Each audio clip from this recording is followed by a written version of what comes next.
Mike for his kind words to me there, and the wellies. And I want to thank the ushers, who are Davan, my friend, well they're all my friends, so I want to Aled, who he actually had a hip operation yesterday and he's at home ill, but he's alright, isn't he? He's alright. Joe, Pete, you can't tell them apart, they're all back there, and Phil Tench.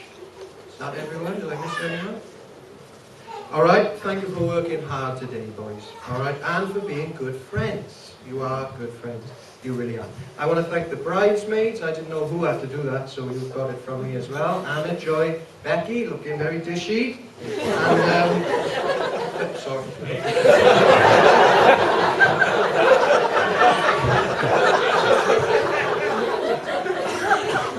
And for helping out with all of this stuff here. And for helping me. I want to thank Mr. Hicks for reading.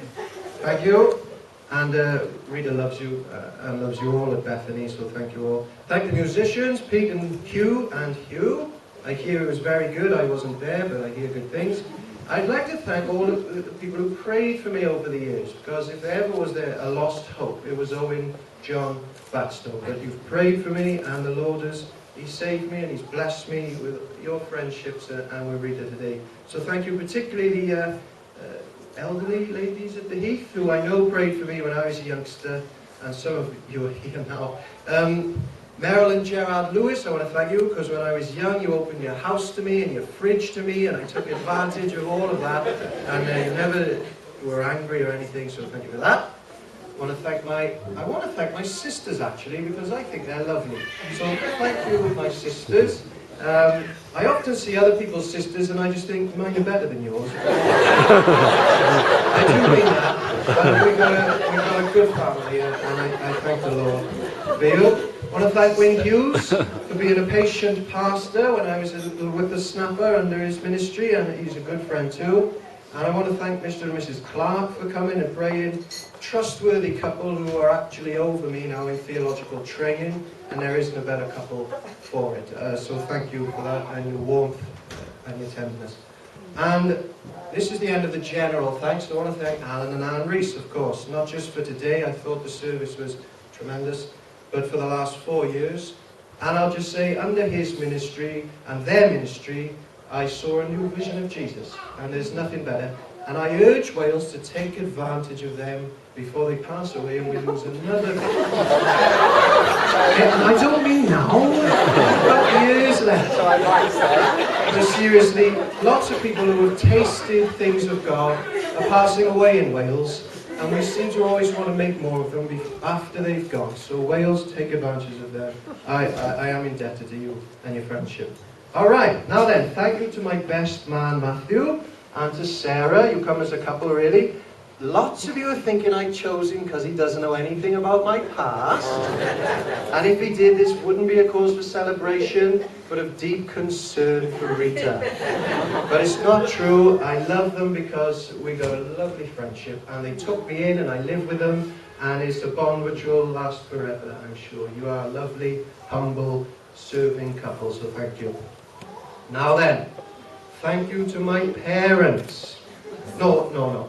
Thank you to my new parents. They've welcomed me in. I'm a step down in every single way from Rita's ex-boyfriend. But they've welcomed me in.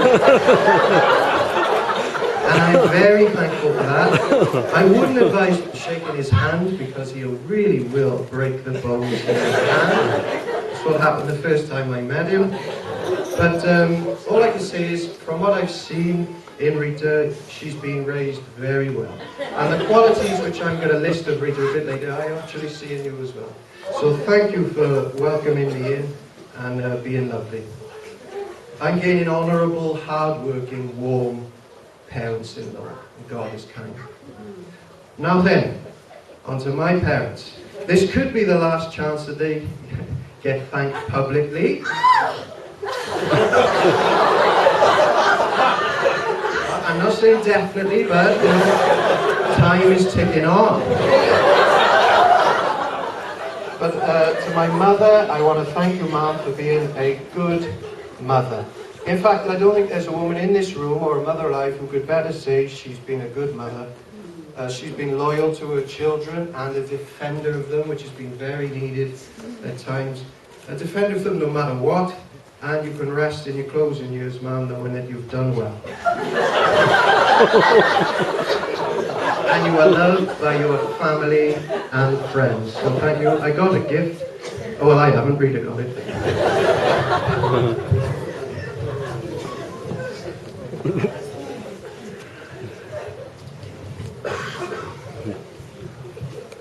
Oh yeah, I've got to give a gift to Rita's mum as well. It's a pair of Wellingtons.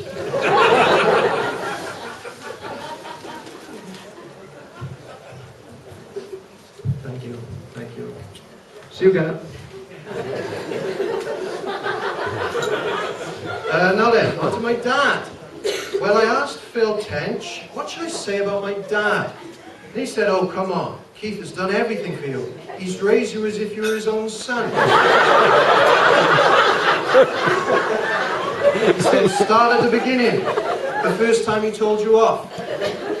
So, I'm thankful for my dad, for remaining my dad, for all the times he's told me off. Through the thick and the thin. This includes the time when I bit my friend who lived around the corner, and his parents stormed into our house saying I should be put down. This includes the time where I got caught smearing berries on the furniture of my neighbour's car, and they came around saying I should be locked up. This is the time Cardiff Council buses banned me from using the school bus. I won't go into why. This includes the time where I was caught tying I should have won an award for this. I shouldn't have been told off. Listen to this. I tied the key around my cat's neck because I never like carrying keys in my pocket. So I thought, when I get back to the house, I'll call my cat and get the key off his neck. And he came back with a note saying, don't tie keys around my neck. This includes the time I set fire to Richard Denton in church. This includes the time when I was 14 years old and I snuck to a Bon Jovi concert in London. I want to thank you, Dad, for disciplining me and rearing me into the well-behaved boy that I am. But also, Phil Tench is right. My dad has done everything for me and my mum. They guarded me, they've paid for me, they've defended me, and as most of us can say, they've been willing to offer their guidance and support for me. So thank you. You've been the backbone of Heath Church for the last 20 years and a good servant there in difficult times and good times. So I thank God for giving me loving parents. All right, general thank yous out of the way. I want to thank my bride. If this wedding proves one thing, single people, if you're after someone out of your league, if you wait long enough, they will eventually become desperate and settle. There is hope for single people. I'm just saying what you're all thinking. Now then, in lots of wedding speeches, you know, someone says, doesn't the bride look fantastic today? And we all know they're fibbing and they're just saying it. No, most of the time. I know you weren't. But today, Rita looks absolutely stunning. And I think she's the best bride that any of us have ever seen, certainly me. So thanks for being mine. You're very dishy, darling. I'll give you some history of Owen and Rita. At the risk of getting her in trouble with the law, our relationship, I think, started when I was 13 years old. And she was my club officer in Heath Church. I thought she was very attractive even then, and I sensed a spark. So I tried to woo her in my 13-year-old way, but to no avail. Many times I was rejected over the years by Rita. Everyone else was in the queue and I was at the back. But in 2010, I had another go. And I sent her a text, I'm very romantic, and I said, we should date. And she didn't say no. So I latched onto this, and eventually I pushed it and it became a yes. So we met a few times for a coffee, but it was leading up to one big date. My one shot. And I blew it, kind of, because I thought she worked in public transport.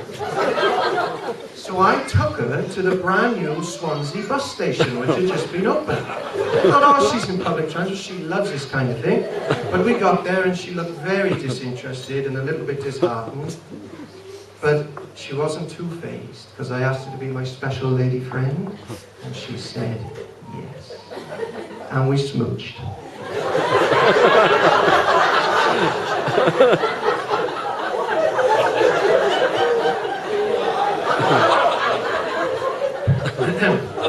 Now, it's been a very humbling experience dating Rita Phillips. I've written down some conversations, either face-to-face, or phone calls or texts I received when the news broke out I was going out with her. Joe Evans, my usher.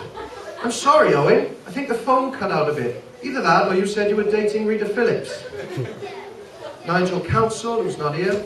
Your mum and dad must have been doing cartwheels on Heath Park when they realised you had got Rita. Sian Williams, Alan's daughter. You and Rita? That's weird, but wasn't her ex quite good looking?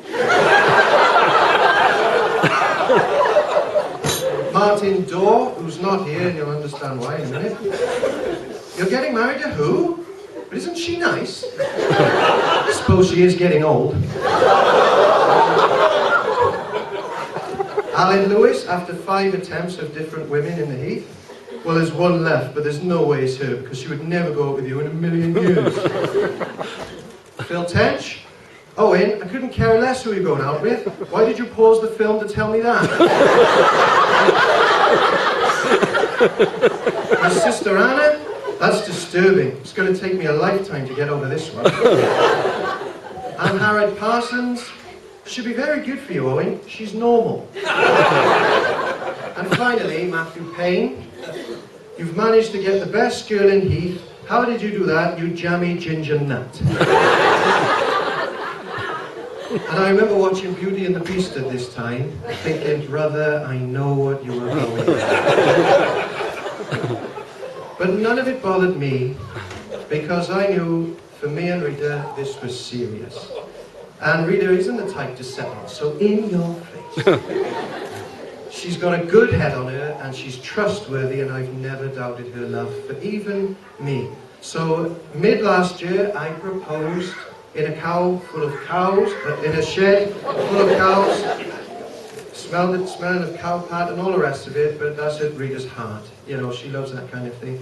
And I remember driving home on the way, I think it was my favourite time with Rita so far, just watching her in the car, twiddling with her ring, and she looked so happy. And, you know, behind a quite, you know, not posh exterior, but, you know, how she was calm and collected. She's just a girl at heart. And she was so thrilled, and it was lovely to be a part of that, and she was so happy. Now, I'll share with you some attributes as I come into an end of what I've noticed about Rita. She's a fidget. I can be in meetings or visiting someone, and all of a sudden there'll be a rustling in my pocket, and Rita just kind of had a little fiddle around. If my pocket's not there, she'll fiddle with her lips. Have you noticed that? Or if her lips, her tongue. Sometimes she fiddles with her tongue. Tassels on pillows. You know, she's a fit. She's clumsy. She sways and she hits things and she smashes things and she drives into things. You know, we decided we won't have a cat because she might sit on the cat. This kind of thing. But she's also a woman of dignity. And she really is. And we've been at gatherings with people where someone might have got a bit nasty about someone, and Rita is genuinely shocked. You know, she holds her tongue, and she's been raised like that.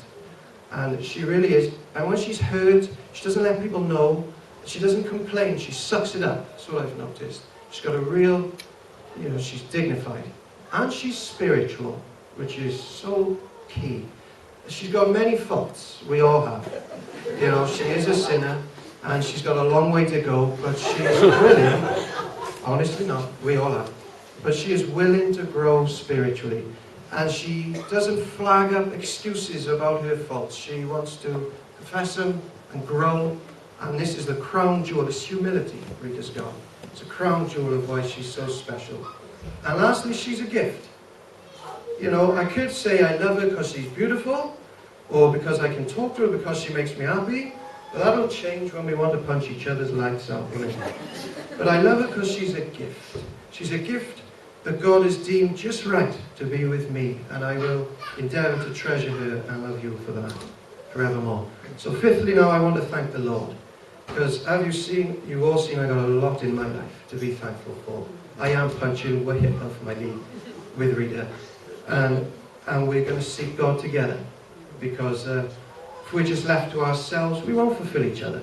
We've got to look to God and serve Him, the one who's been so kind to us. So I'm going to end with some appropriate lines, and then I'll ask you to be upstanding as we toast. Lines which comforted me in periods of deep humility in the last year. Never truer words spoken of Rita and I. Tale as old as time, true as it can be. Barely even friends, then somebody bends unexpectedly. Just a little change, small to say the least. Both a little scared, neither one prepared. Beauty and the Beast. So please be upstanding and toast to Beauty, the bridesmaids, and the Beast.